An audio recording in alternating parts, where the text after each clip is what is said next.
Assalamualaikum warahmatullahi wabarakatuh. Bismillahirrahmanirrahim. Alhamdulillahi rabbil alamin. Wabihi nasta'inu ala umuri dunya waddin. Wassalatu wassalamu ala ashrafil anbiya'i wal mursalin Sayyidina wa habibina wa syafi'ina wa maulana Muhammadin rahmatan lil alamin wa ala alihi wa ashabi ajma'in, amma ba'd. Pemirsa dan jamaah yang dirahmati oleh Allah Subhanahu wa ta'ala, kita tahu bahwa surah Al-Fatihah itu adalah merupakan rukun daripada sholat. Dalam hal ini kita akan membicarakan tentang isi kandungan daripada surah Al-Fatihah. Surah Al-Fatihah itu diawali dengan Bismillahirrahmanirrahim. Alhamdulillahi rabbil alamin, Ar-Rahmanir-Rahim, Maliki yaumiddin, Iyyaka na'budu wa iyyaka nasta'in, Ihdinas siratal mustaqim, Siratal ladzina an'amta 'alaihim ghairil maghdubi 'alaihim waladdallin. Amin. Surah Al-Fatihah itu diawali dengan Bismillahirrahmanirrahim. Itu artinya bahwa Allah Subhanahu wa ta'ala berpesan bahwa agar manusia itu sebelum mengenal segala sesuatunya terlebih dahulu harus mengenal Allah Subhanahu wa ta'ala. Yang pertama, Bismillahirrahmanirrahim itu adalah izin dalam aktivitas kita, bahwa segala sesuatu itu adalah dengan atas nama Allah Subhanahu wa ta'ala. Kemudian juga dengan Bismillahirrahmanirrahim kita berupaya mengenal Allah Subhanahu wa ta'ala, bahwa Allah itu adalah Maha Pengasih dan Maha Penyayang. Jadi kalau kita ini hidup di dunia kemudian tidak mengenal Tuhannya yang menciptakan alam ini, tentunya kita bingung. Sebenarnya semuanya ini punya siapa? Nah, kalau kita paham dengan Bismillahirrahmanirrahim, dengan nama Allah yang Maha Pengasih lagi Maha Penyayang, bahwa kita mengenal dulu Tuhan kita, yaitu Allah Subhanahu wa ta'ala yang menciptakan semua langit dan bumi beserta isinya ini, termasuk manusia. Kemudian juga harus mengenal sifat-sifatnya. Sudah disampaikan, sifat Allah adalah Maha Pengasih dan Maha Penyayang. Kemudian Bismillahirrahmanirrahim, Alhamdulillahi rabbil alamin. Kemudian setelah mengenal bahwa segala sesuatu itu milik Allah, langit bumi beserta isinya itu adalah milik Allah Subhanahu wa ta'ala, maka kemudian telah yakin seperti itu, sudah kenal dengan Allah Subhanahu wa ta'ala, baru kita memuji Allah Subhanahu wa ta'ala. Alhamdulillahi rabbil alamin, yaitu segala puji bagi Allah, Tuhan semesta alam. Jadi kalau yang namanya puji-pujian itu adalah yang berhak dipuji adalah Allah Subhanahu wa ta'ala. Kalau makhluk itu belum bisa dipuji, kecuali kalau Allah memuji makhluknya, yaitu siapa itu? Misalkan Allah Subhanahu wa ta'ala memuji Rasulullah Sallallahu Alaihi Wasallam, Nah itu sudah kualitas luar biasa. Nah ini pujian itu hanya untuk Allah Subhanahu wa Ta'ala. Alhamdulillahirabbil alamin. Segala puji bagi Allah, Tuhan semesta alam. Ar-Rahmanir Rahim, yang maha pengasih, maha penyayang. Jadi di samping Allah itu adalah Tuhan semesta alam yang sifatnya adalah maha pengasih, maha penyayang.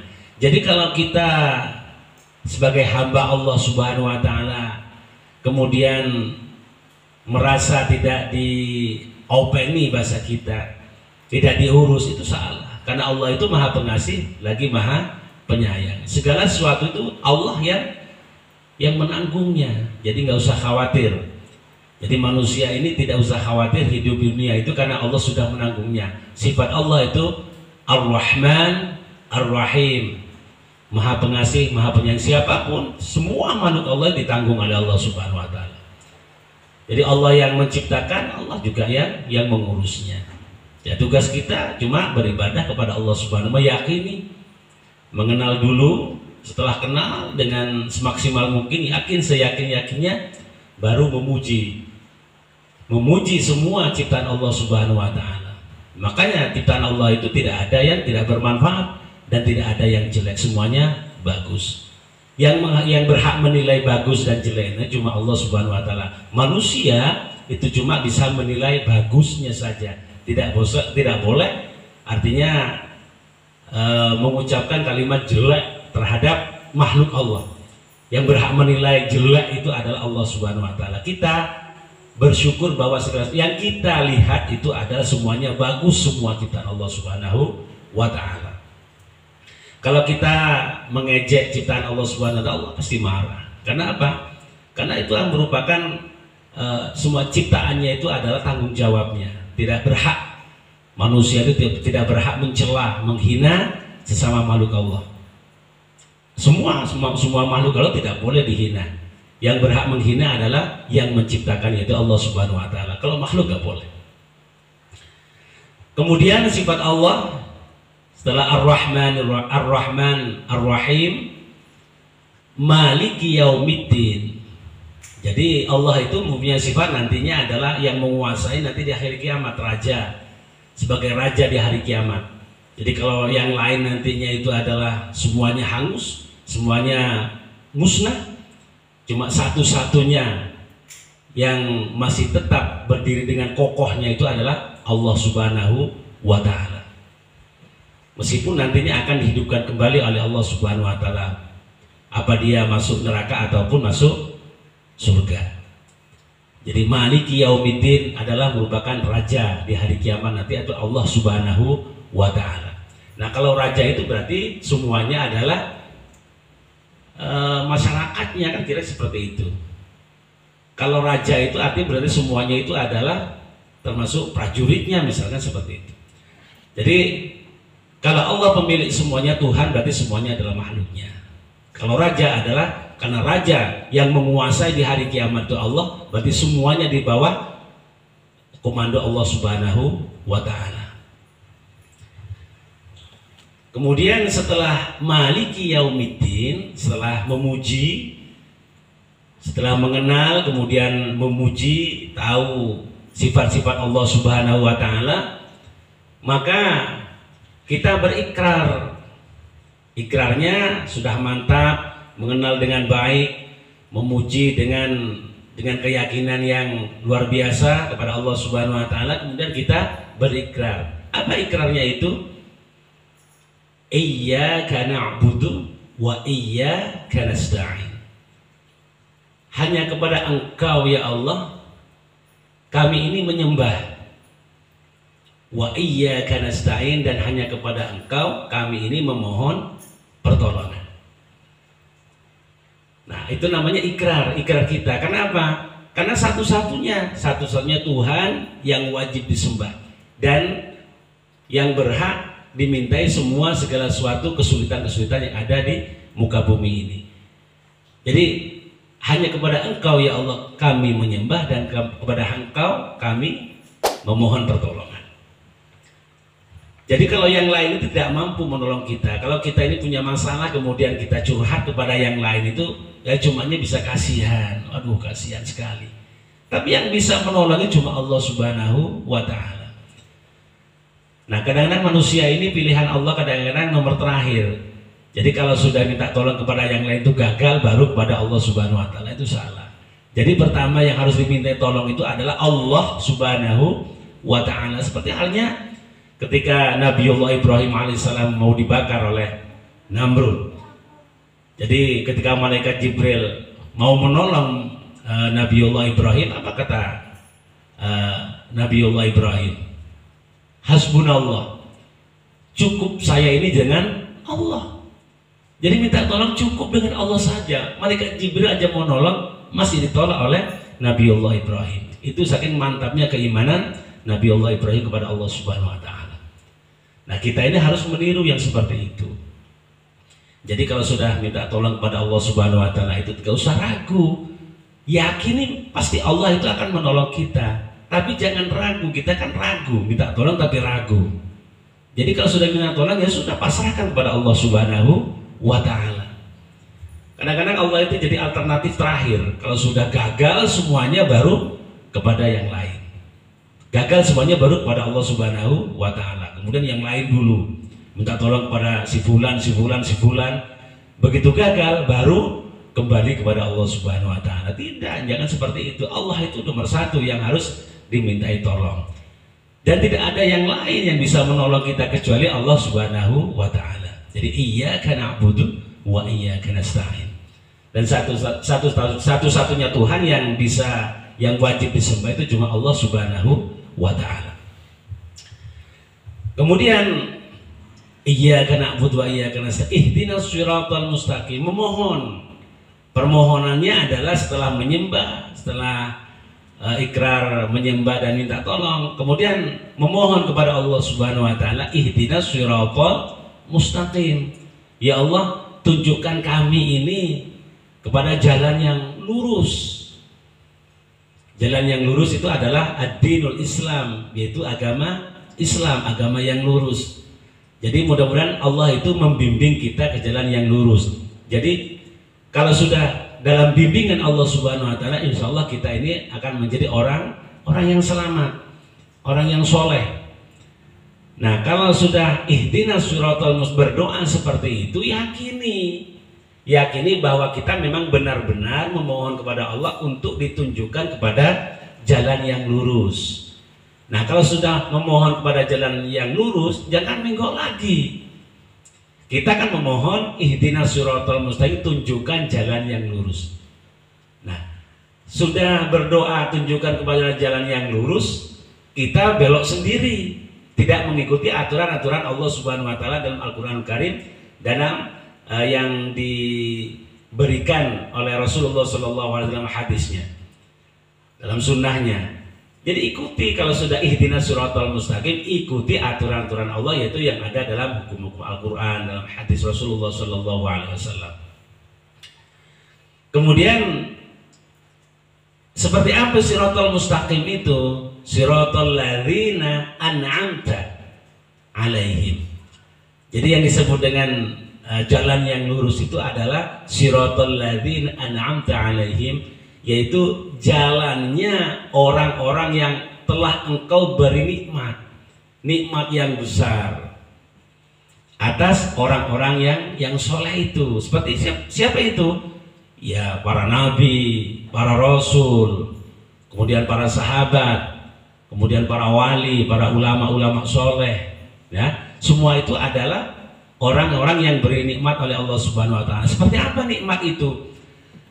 Nikmatnya adalah apapun yang Allah berikan kepada beliau-beliau itu adalah semuanya mensyukuri dengan penuh keikhlasan.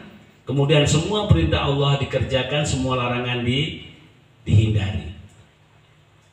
Dan tidak ada satupun dari mereka itu adalah yang suudzon atas segala suatu ujian yang diberikan kepada mereka. Semuanya adalah nikmat Allah.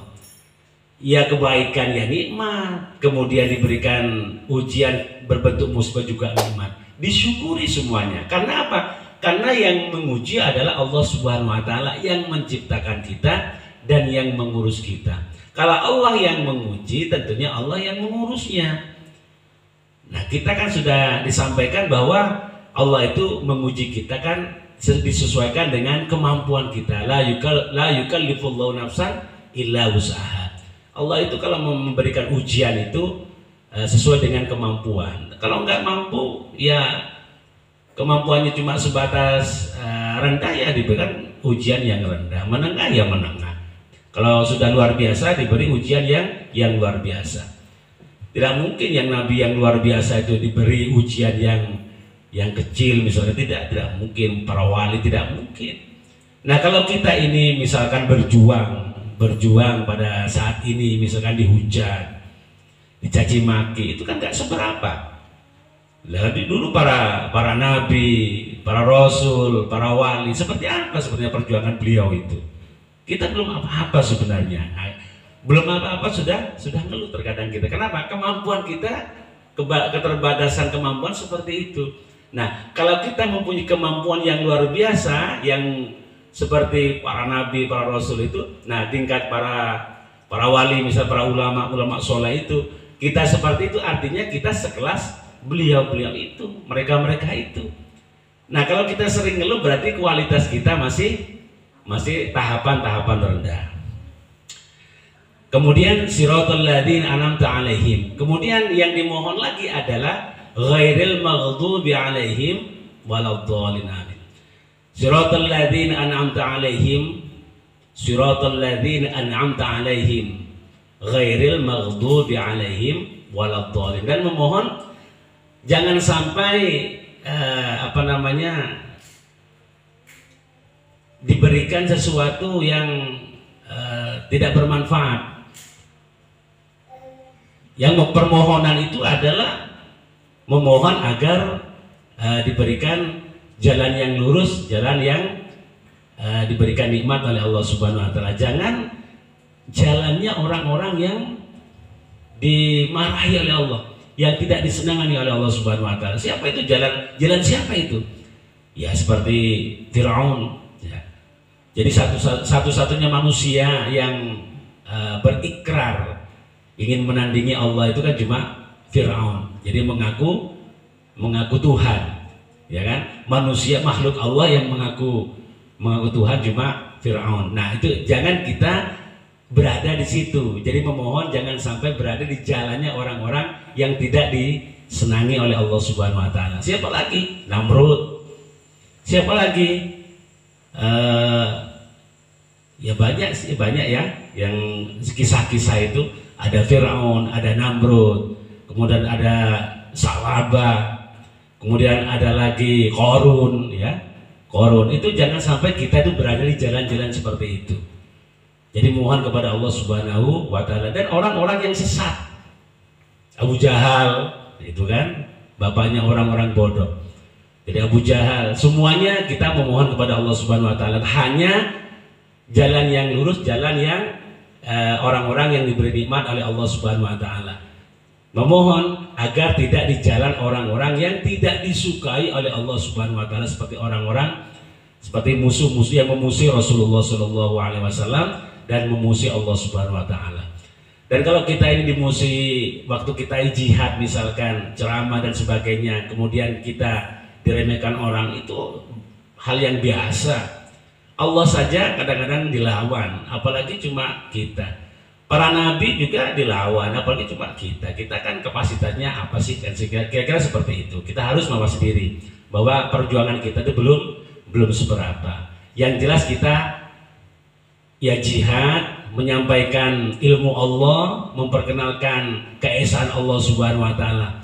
Masalah diterima atau tidak, yang penting fadzakir innama anta mudzakir. Tugas kita kan menyampaikan, diterima atau tidak urusan mereka. Tapi kita jangan berputus asa menyampaikan itu. Sampaikan aja setiap saat, setiap harinya. Jangan sampai kita putus istiqomah menyampaikan itu.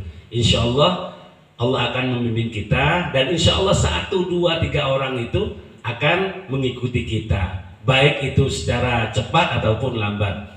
Itu kalau hasil kan urusan Allah Subhanahu wa taala. Yang jelas kita, upaya kita, proses kita adalah bagaimana cara menyampaikan kepada halayak setiap hari, setiap saat. Pokoknya istiqomah menyampaikan itu. Menyampaikan keilmuan Allah, menyampaikan bahwa keesaan Allah, menyampaikan bahwa Nabi kita adalah Muhammad Rasulullah SAW, itu harus disampaikan. Dan itu harus senantiasa istiqomah. Insya Allah kita dibimbing oleh Allah Subhanahu wa taala. Kalau kita mempunyai ilmu kemudian tidak disampaikan, Allah tidak akan menambahkan keilmuan kita. Tapi kalau kita diberi keilmuan oleh Allah Subhanahu wa taala kemudian disebarkan, Allah akan menambah keilmuan itu. Insya Allah bermanfaat. Demikian yang dapat saya sampaikan, mudah-mudahan ada manfaatnya. Wabillahi taufiq wal hidayah. Wassalamualaikum warahmatullahi wabarakatuh.